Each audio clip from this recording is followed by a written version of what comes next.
Great, thank you so much for the kind introduction. I'm absolutely thrilled to be here and share with you the exciting progress our laboratory has made this last year. And the Cancer Research Foundation has been absolutely critical for our work. The CRF, your philanthropy, has had such a big impact on my work, cancer research in general, and I really believe this in turn is having a big impact on patient outcomes. As you know, I study a type of blood cancer called myeloid neoplasms. These are diagnosed in over 50,000 people each year in the United States alone. We know that partly from research performed here at the University of Chicago that genetic changes occur in the leukemia cells of these patients. And we can stratify the patients based on these genetic changes into 3 risk groups: favorable, intermediate, and high-risk groups. And I've plotted here the percentage of patients that survive 5 years after their diagnosis. And you can see, compared to the favorable and intermediate risk groups, the high-risk group, very few patients in that group survive this amount of time. In fact, the average overall survival for these patients is less than a year. We have no good treatment options for these patients. It's about one of the worst cancers. It's up there with pancreatic cancer or metastatic breast cancer in terms of patient survival. So as a postdoctoral fellow, I studied the genetic changes in the leukemia cells from patients with this high-risk type of leukemia. We used cutting-edge genomic technologies, and I discovered that in half of these patients, there's a deletion of a specific gene, a gene called Cux1. This gene is a master regulator of the genome, so it controls many other genes across the genome. And our work helped establish that it's a tumor suppressor gene. This is a type of gene that puts the brakes on cell growth. So when it's gone, the cells don't know when to stop growing, and they grow out of control. We knew we had an important finding when we deleted the gene, or removed the gene genetically from fruit flies. When we did this, the fruit flies developed tumors. You can see there's black spots. It's maybe kind of hard to see. Oh, so these are the 3 stages of fly development, from the larva to the adult stage. And here's a black tumor starting here at the young stage, and then you can also see it here. Thank you. So the reason this is important is this was really one of those rare eureka moments in science.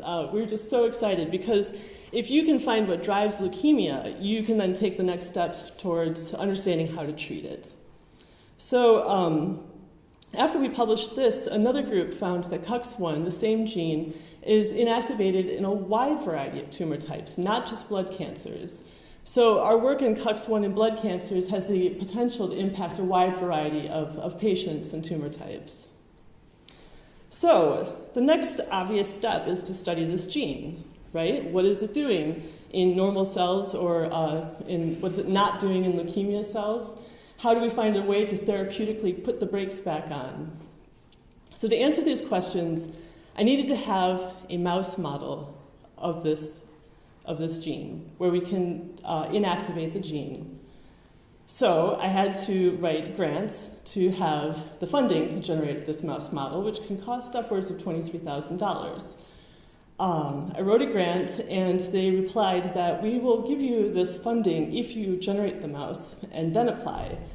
And it turns out it's well known in science that you can't get funded to generate a mouse model. You have to create it before you can receive the funding. So I was caught in this catch-22. I didn't have the funds to make the mouse, and I couldn't get a grant without the mouse.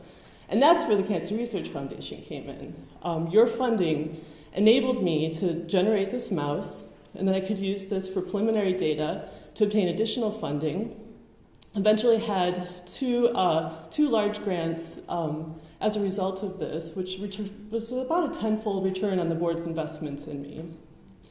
So it took, with this in hand, I was also promoted to assistant professor 1 year ago, so I started my own laboratory. We equipped the space with the necessary equipment to perform cancer biology experiments.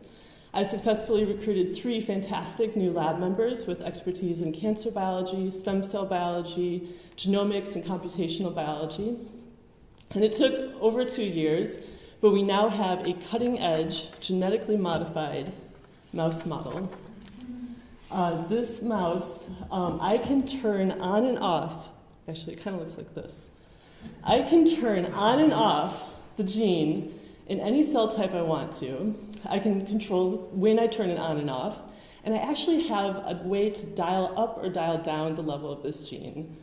I'm really excited about it. So it's working exactly as planned. We're beginning to characterize it.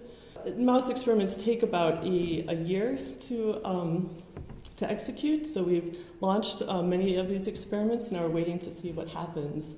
And I can tell you that if you delete the gene before the mice are born, they look like this. You can see 2 mice in this picture. One's normal, black and large, and this is one with the mutation, and you can see it's runty and it's hairless. So we think something exciting is going on, and now we're trying to figure out what it is.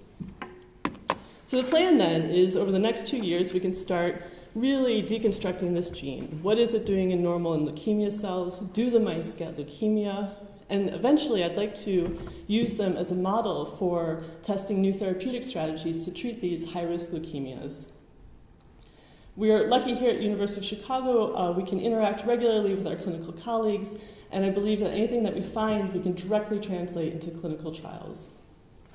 So in summary, I'm delighted with the progress my lab has made in this last year, and so grateful to the CRF for making this possible. Thank you.